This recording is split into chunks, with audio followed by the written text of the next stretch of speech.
Hi everyone, welcome my YouTube channel eco accounts tutorial by Jinan. अपने क्या चली थी, भारतीय अर्थव्यवस्था की बुक चली थी, वो भी सेकंड। पहले में जो मैंने बुक थी उसके अंतर्गत भी 2 लेसन करवा दी। इस बुक में भी फर्स्ट लेसन हो चुका है, ये सेकंड लेसन चल रहा है। सेकंड लेसन क्या है? भारतीय अर्थव्यवस्था 1950-1990। 1950 आ गया मतलब जब स्वतंत्र हो गया था अपने भारत तक, और स्वतंत्र से पूर्व वाला अपन ने कब पढ़ा था? पहले चैप्टर में पढ़ा। स्वतंत्र हो गया उसके बाद भारत में क्या क्या समस्या थी, किस तरीके से, उसके बाद ये सब देखा अपन ने। फिर पूंजीवादी अर्थव्यवस्था देखी, समाजवादी अर्थव्यवस्था देखी और मिश्रित अर्थव्यवस्था देखी। फिर इन तीनों के अंतर्गत क्या क्या क्या था वो भी देख लिया, और अपने देश किस स्थिति में था वो भी देख लिया। अब है अपना पंचवर्षीय योजना के लक्ष्य। तो सबसे पहले इसका स्क्रीनशॉट ले लो। पंचवर्षीय योजना के 4 लक्ष्य थे, जिन्हें संसाधनों की उपलब्धता के आधार पर योजनाओं के अलग अलग महत्व प्रदान किए गए। ये लक्ष्य थे। क्या किया गया यहाँ पर? पंचवर्षीय योजना के कितने लक्ष्य थे? 4 लक्ष्य थे। कितने लक्ष्य थे? 4 लक्ष्य थे, जिन्हें संसाधनों की उपलब्धता, किसकी? संसाधन, जो अपने पास चीजें थी, लोहा था तो लोहा, उसके बाद ऊन था तो ऊन, जो भी अपन सामान बनाते हैं उससे रिलेटेड जो जो चीजें थी, तो क्या हो गए? सारे संसाधन। या फिर उसको बनाने के लिए जो जो सामान चाहिए था, और जिसको बनाने के लिए उसमें मशीन चाहिए, जो भी चीजें चाहिए वो हो, संसाधन हो। संसाधन के आधार पर, इसके आधार पर, संसाधनों की उपलब्धता के आधार पर योजनाओं के अलग अलग महत्व प्रदान किए गए। किसके? योजनाओं के अलग अलग महत्व किए गए। मतलब या तो कृषि से रिलेटेड है तो उसके लिए अलग योजना बनाएगी, अगर कोई और बिजनेस है तो उसके लिए अलग किया गया। तो उसके अंतर्गत क्या किए? अलग अलग महत्व प्रदान किए गए, और ये लक्ष्य थे। कौन कौन से लक्ष्य थे वो अपन आगे पढ़ेंगे। फिर है विकासशील देशों के भीतर अधिक वस्तुओं और सेवाओं का उत्पादन करना, अधिक आर्थिक उत्पादन उत्पन्न करने की देश की क्षमता में वृद्धि। इसका मतलब क्या है? विकासशील देश मतलब देश विकासशील है, अभी तक विकास नहीं किया है, उसने कुछ भी नहीं किया, प्रगतिशील है। इसका मतलब के भीतर अधिक वस्तुओं और सेवाओं का उत्पादन करना। जो विकासशील देश है उसको क्या करना है? अधिक वस्तुओं और सेवाओं का उत्पादन करना, अधिक आर्थिक उत्पादन उत्पन्न मतलब क्या? अधिक आर्थिक उत्पादन क्या करना है? उत्पन्न मतलब प्रोड्यूस करना है, करने की देश की क्षमता में वृद्धि होगी। क्या होगी? अधिक से अधिक वस्तुओं और सेवाओं का उत्पादन होगा, और आर्थिक उत्पादन में भी उससे क्या होगी? वृद्धि होगी। तो क्या होगा? देश की क्षमता में वृद्धि होगी। आर्थिक विकास एक अच्छा संकेत है सकल घरेलू लागत में वृद्धि करने का। किसका? जीडीपी में वृद्धि करने का किसका अच्छा है? आर्थिक विकास अच्छा होगा तो क्या होगा? सकल घरेलू उत्पाद में वृद्धि होगी। और आर्थिक विकास कम होगा, अच्छा नहीं होगा, तब क्या होगा? सकल घरेलू उत्पाद में कमी होगी। ये देख लिया। अब अपने जो पंचवर्षीय योजना है उसमें क्या क्या चीजें हैं अपन उसके अंतर्गत देखेंगे। अभी तक अपन ने यही देखा कि विकासशील देश होगा तो उससे क्या होगा? विकसित देश है ये। और ये क्या हो रहा है? अभी विकासशील मतलब विकास की ओर चल रहा है, अभी तक हुआ नहीं है विकास। इसमें किससे होगा? आर्थिक उत्पादन से होगा। और उसके बाद आर्थिक विकास अच्छा होगा तो क्या होगा? जीडीपी अच्छी होगी। और आर्थिक विकास अच्छा नहीं होगा तो क्या होगा? आर्थिक विकास अच्छा नहीं होगा तो क्या होगा? जीडीपी की लागत क्या होगी? लगातार कम होती रहेगी। तो ये देख लिया तुम लोगों ने, इसके स्क्रीनशॉट भी ले लिए हैं। उसके बाद अपन आगे करते हैं। अभी भी कोई चीज ऐसी हो जो समझ में नहीं आ रही हो तो मेरे को बता सकते हो।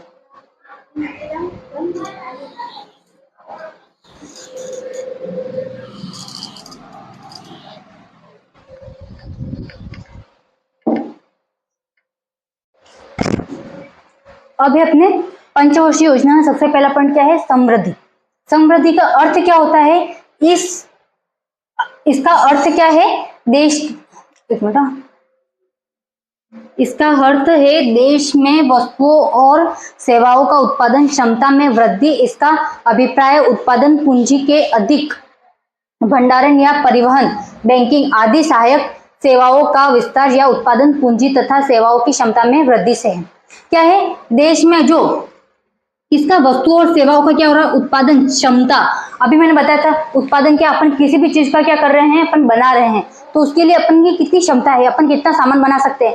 तुम लोगों को बोला कि आज तुम ये काम कर लो, तो तुम ये तो बोलोगे कि मैं इतना ही काम कर सकता हूँ। तुम्हें स्कूल का होमवर्क दिया, या दीपावली, जैसे दीपावली में होमवर्क मिलता है तुम लोगों को, तो तुम लोगों ने क्या किया? किसी ने किया कि है ना, एक दिन में सारा का सारा होमवर्क कंप्लीट कर दिया। तुमने क्या बोला कि मैं एक दिन में इतना होमवर्क कंप्लीट नहीं कर सकता, मैं एक दिन में कितना, एक सब्जेक्ट में होमवर्क कंप्लीट कर सकता हूँ। तो तुम्हारी क्षमता कितनी है? एक दिन में एक सब्जेक्ट का होमवर्क कंप्लीट करने की। किसी का एक पेज करने की है ना, हो सकती है क्षमता, क्या हो सकती है? कैपेसिटी।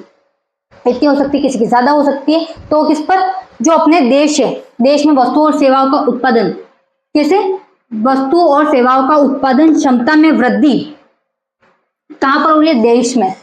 इसका अभिप्राय उत्पादन पूंजी के अधिक भंडारण, जो उत्पादन जिन साधनों से हो रहा है उससे क्या हो रहा है, पूंजी को अधिक भंडारण या परिवहन के द्वारा भी, क्यों सामान एक जगह से दूसरी जगह ले जाया जाता है कि नहीं लेके जाता है, तो क्या होगा, परिवहन अच्छा होना चाहिए, तब जाके क्या होगा, सामान अपन एक जगह से दूसरी जगह पहुंचा सकते हैं आसानी से, और उससे क्या होगा, टाइम की बचत होगी, समय की बचत होगी, क्या होगा, ज्यादा से ज्यादा उत्पादन होगा और पैसे भी ज्यादा कम खर्च होंगे।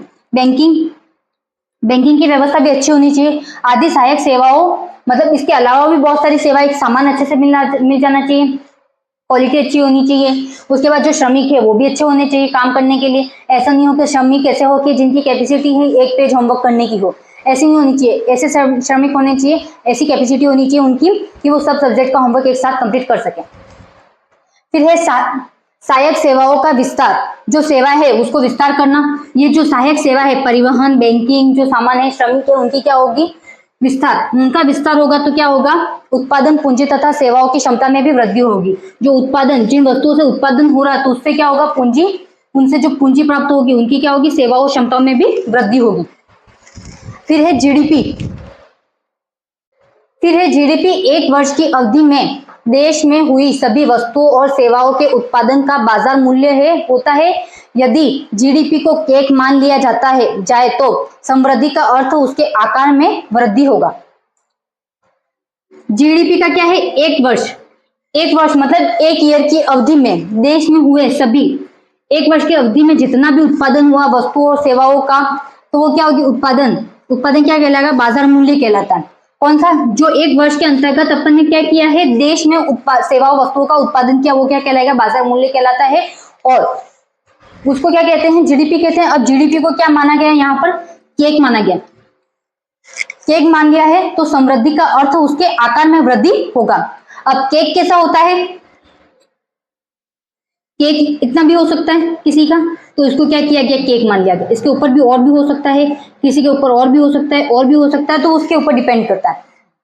अब इसको केक माना, सबसे पहले केक कितना था, इतना सही था, यहाँ से लेके यहाँ तक था। उसके ऊपर फिर एक और प्लेटफॉर्म हुआ, एक और, तो इसमें क्या हुआ, अलग अलग फ्लोर तैयार होते गए। तो ये जितने जितने फ्लोर है ना, क्या होगा, इसके आकार में जैसे जैसे वृद्धि होगी तो वैसे क्या होगा, उसमें क्या मोटे आकार में वृद्धि होगी तो क्या होगा, जीडीपी में भी वृद्धि होगी। देश का सकल घरेलू उत्पाद देश की अर्थव्यवस्था के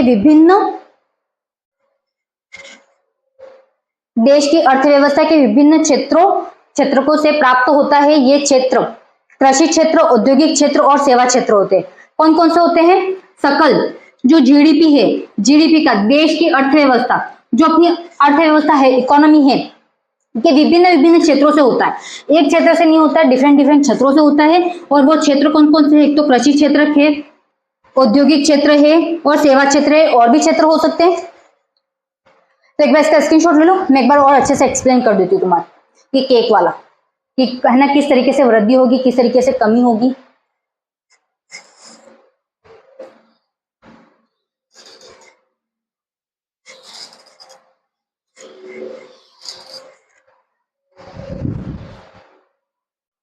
मैंने क्या किया, जीडीपी को क्या माना है, अपन ने केक माना, जीडीपी को केक माना अपन ने। अब केक तो मान लिया, अब केक कैसा होता है, ये सीधा, ये केक हो गया, समझ लो ये है केक। और उसका प्लेटफॉर्म कितना है, फ्लोर कौन सा है, ये फर्स्ट फ्लोर है। अगर इसमें देखो एक और फ्लोर लगा, एक और फ्लोर लगा और एक और फ्लोर लगा, तो क्या हुआ, इसमें केक में वृद्धि हो रही है। केक जैसे जैसे बढ़ता चला इससे क्या होगा, जीडीपी में भी वृद्धि होगी, जीडीपी में वृद्धि। अगर मैं यही बोलूं कि ये जो केक है उसका ये पहले वाला मैंने प्लेटफॉर्म मिटा दिया, सेकंड वाला मिटा दिया, तो अब क्या हो रहा है, छोटा हो गया। पहले जीडीपी कितनी थी, ज्यादा थी, अब क्या है, जीडीपी कम हो रही है, मतलब केक क्या हो रहा है, छोटा हो रहा है, तो जीडीपी में क्या होगी, कमी होगी।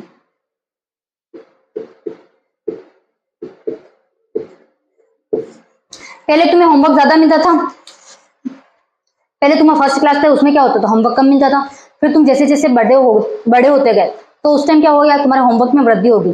तो उसी टाइम जैसे मतलब एक साल का होता है, एक साल में इतना तुमने होमवर्क किया, उसके बाद तुम सेकंड क्लास में गए तो दूसरे ईयर की बात हुई, तो दूसरे ईयर क्या हुआ, दूसरे ईयर क्या हुआ कि तुम्हारे जो होमवर्क था उसमें क्या हुई, वृद्धि हुई। तो मतलब क्या हुआ, जीडीपी में वृद्धि हुई। उसके बाद तुम और आगे क्लास में जाते गए तो जीडीपी में वृद्धि वैसे ऐसे होती गई, क्यों, तुम्हारा होमवर्क लगातार बढ़ता ही रहेगा, कम नहीं होने वाला। तो क्या हुआ, उससे जीडीपी में वृद्धि हुई। अगर वही तुम एक क्लास फेल हो जाओ या फिर पीछे जाओ वापस, तुमने यहाँ से एडमिशन दूसरी स्कूल में लिया, तो तुम लोगों को वही होमवर्क कम होगा या नहीं होगा।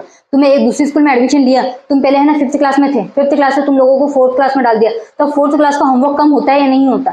तो उसके हिसाब से क्या हो गया, जीडीपी में लॉस हुआ। तो ये ऐसे जैसे अपन कहीं जाते हैं दूसरी स्कूल्स में, तो अपने है ना क्या होता है, ईयर की अपन को दूसरी क्लासों में डाल देते हैं, मतलब या तो है ना कोई स्कूल वाले ये होते हैं कि आगे बढ़ा देते हैं क्लास में, कोई पीछे कर देते हैं, तो वो उन पे स्कूल वालों पे डिपेंड करता है। तो उससे क्या होता है, अपना जो विकास होता है उसमें भी कमियां वृद्धि होती रहती है, अपने भी काम पे भी इफेक्ट पड़ता है। तो वैसा ही मतलब जीडीपी में होता है, जैसे जैसे केक का आकार बढ़ता रहेगा तो उसमें क्या होगा, जीडीपी में वृद्धि होगी, और जैसे जैसे केक का आकार कम होता रहेगा उस टाइम क्या होगा, जीडीपी में कमी होगी। तो इसका समझ लो एक बार अच्छे से। अब अपना अगला पॉइंट है, ये यहाँ पर खत्म हो चुका है, मतलब पंचवर्षीय योजना के अंतर्गत ही अगला पॉइंट है। पहला सबसे पहले अपन ने क्या पढ़ा, समृद्धि, अब आधुनिकरण पढ़ेंगे।